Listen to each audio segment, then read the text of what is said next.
गृह मंत्री स्मृति ईरानी ने सोमवार को कहा कि सपा अध्यक्ष अखिलेश यादव का पश्चिम बंगाल की मुख्यमंत्री ममता बनर्जी को प्रचार के लिए बुलाना इस बात का संकेत है कि उन्हें अपने दम पर लोगों का समर्थन नहीं मिल रहा है। ममता मंगलवार बुधवार को सपा के लिए प्रचार करेंगी और प्रधानमंत्री नरेंद्र मोदी के लोकसभा क्षेत्र वाराणसी भी जाएंगी। प्रधानमंत्री नरेंद्र मोदी द्वारा कोविड-19 मामलों में बढ़ोतरी के लिए विपक्ष को दोषी ठहराने पर टीएमसी नेता महुआ मुझा ने उनकी आलोचना की। उन्होंने कहा, यह कैसी सरकार है जिसने हाउडी ट्रंप आयोजित की, फिर लोगों से थाली पिटवाया, दिया जलाने को कहा और विपक्ष पर आरोप लगा रहा है। क्या ऐसी विशेष चीज़ केवल हिमालय की गुफाओं में मिलती है? टीएमसी प्रमुख और पश्चिम बंगाल की मुख्यमंत्री ममता बनर्जी ने सोमवार को कहा कि उत्तर प्रदेश में कांग्रेस और सपा मिलकर चुनाव लड़ेगी तो बीजेपी के वोटों के बंटवारे को रोका जा सकता है। उन्होंने कहा कि हमने अनुरोध किया था लेकिन उन्होंने कांग्रेस ने नहीं सुना। बकौल ममता, मैं चाहती हूं कि बीजेपी हारे, समाजवादी पार्टी जीते, यूपी को आगे दिशा दिखाने के लिए। प्रधानमंत्री नरेंद्र मोदी ने लोकसभा में कहा, दूसरे पर निर्भर होकर देश की सुरक्षा निश्चित नहीं कर सकते। रक्षा क्षेत्र में आत्मनिर्भर होना राष्ट्र सेवा का बहुत बड़ा काम है। देश के नौजवान से आह्वान करता हूं कि अपने कैरियर के क्षेत्र को चुनिए, हम ताकत के साथ खड़े होंगे। बकौल प्रधानमंत्री, हमने प्रावधान किया है कि ज़्यादा से ज़्यादा रक्षा उपकरण भारत में बनाए जाएंगे। प्रधानमंत्री नरेंद्र मोदी ने सोमवार को लोकसभा में कहा कि कांग्रेस ने देश के उद्यमियों को कोरोना वायरस का वेरिएंट कहा है। पीएम मोदी ने कहा, हमारे देश में उद्यमी कोरोना वायरस के वेरिएंट है क्या? इससे कांग्रेस पार्टी का नुकसान हो रहा है। बकौल पीएम, जो लोग इतिहास से सबक नहीं लेते वह इतिहास में खो जाते हैं। प्रधानमंत्री नरेंद्र मोदी ने लोकसभा में कहा, आज made in India covid vaccine पूरी दुनिया में सबसे प्रभावशाली है। उन्होंने कहा, भारत 100% पहली डोज के लक्ष्य के निकट पहुंच रहा है, लगभग 80% सेकेंड डोज का पड़ाव पूरा कर लिया है। बकौल प्रधानमंत्री, पूरी दुनिया की मानव जाति 100 साल का सबसे बड़ा वैश्विक महामारी का संकट झेल रही है।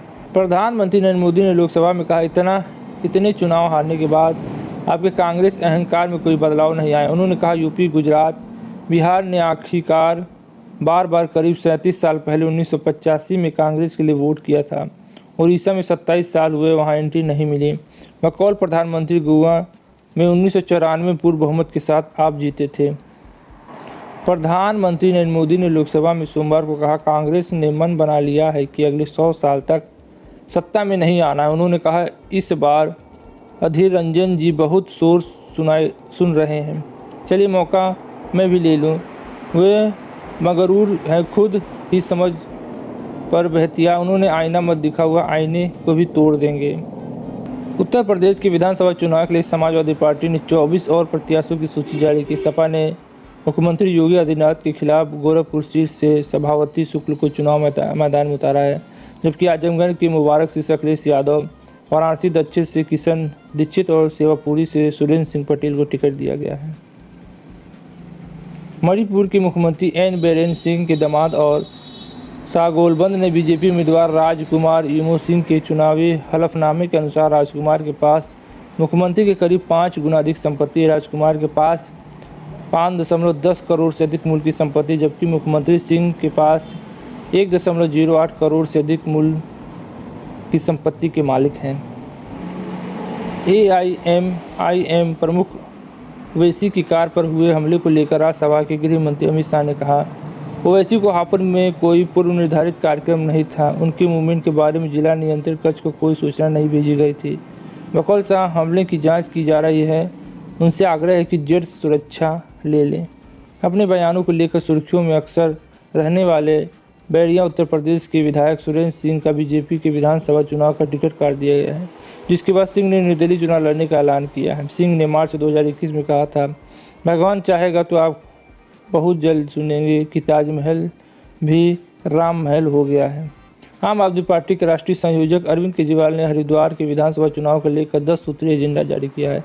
इसमें 300 यूनिट बिजली मुफ्त, 18+ महिलाओं को 1,000 प्रति माह, हर गांव में मोहल्ला क्लिनिक बनाने का वादा, बुजुर्गों को मुफ्त तीर्थ यात्रा कराने, उत्तराखंड को हिंदुओं की आध्यात्मिक राजधानी बनाने का भी बात कही है।